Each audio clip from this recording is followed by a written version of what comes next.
Kidan Kaisahan Negros Occidental Incorporated was founded in 1996. We are now working in Negros Occidental, covering 5 municipalities and 2 cities and 107 villages, barangays. We work with the children themselves, the parents, the families, the community, and the local governments to promote the rights of children. Our entire program focuses on children, the vulnerable children. Among them are the CICLs.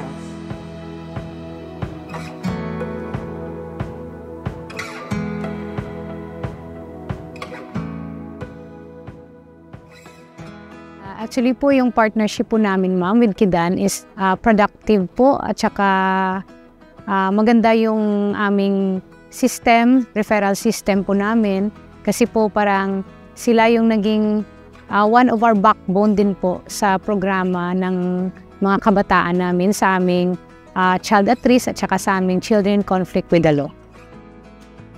Ang partnership ng Kidan Kaisahan at ng aming barangay, nagsimula ito noong 2018. No? Mayroong programa ang Kidan Kaisahan at ang barangay, amuni ang CICL na para sa mga kabataan. Noong time na pumasok ako dito, hindi healthy yung pagdating sa mga ganon. At kahit sa ibang barangay ngayon, ganun pa din. At nagpapasalamat ako, si Kidan ay gumagawa ng paraan para yan ay makilala ng bawat barangay. Kapag yung Kidan, talagang tinutukan po nila yung tungkol sa CICL at saka sa BAUSE, sa bawat barangay, baka sakaling dumating ang time na ma-minimize yung mga batang nangunguha na hindi sa kanila. Kasi sa barangay pa lang, sa BAUSE pa lang, naaano na sila, nai-stop na yung kanilang ginagawa na ganon.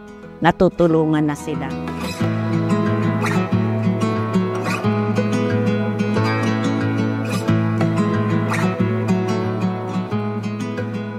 Dati po nagtatanong ako bakit kailangan i-separate yung mga bata doon sa matatanda na nakakulong. Pero noong seminar kami ng Kidan, doon ko nalaman kung bakit pala kailangan i-separate talaga yung mga bata sa mga matatanda. Yung mga technical supports po na binibigay ng Kidan Kaisahan are mga trainings and capacity buildings po sa mga staff ng barangay na most specifically dun sa kung paano nila i-handle yung mga bata na in conflict with the law, tsaka yung mga bata na rin natin na may tendency or mga at risk na makagawa ng offense. Ang Kidan, mas ano sila sa seminar, mas marami silang seminar. At lagi kaming nandiyan, lalo-lalo na po ako. Kasama din naman yung mga punong barangay na iba, magkakasama po kami. Talagang ginagastusan ho kami ng Kidan. Before, nung hindi pa masyado well-trained yung mga dito yung mga BAUSE, yung mga BCPC dito sa barangay. So, hindi nabibigyan ng magandang activities o magandang programs yung mga kabataan.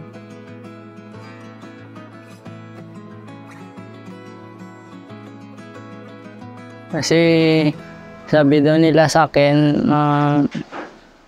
masaya daw sumama sa kanila. Kaya sumama rin ako sa kanila.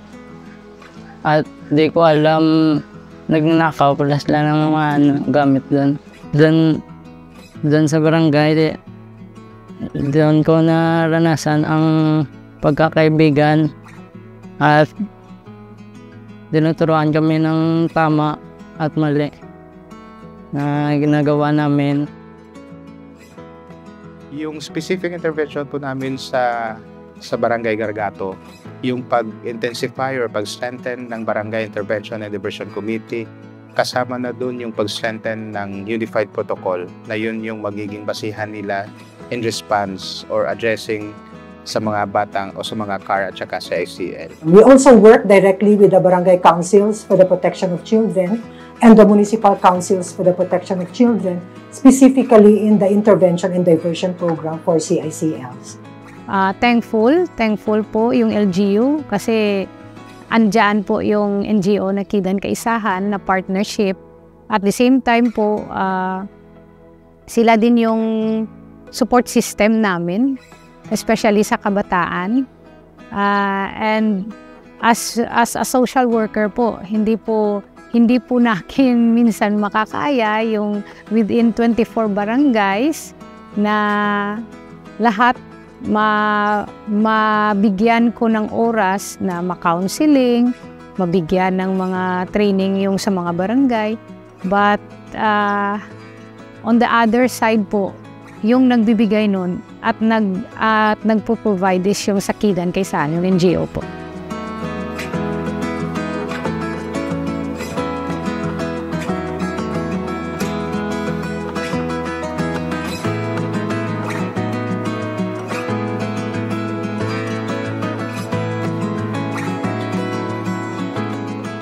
Award is also an inspiration for us to continue to pursue juvenile justice and to continue to work for the rights of children.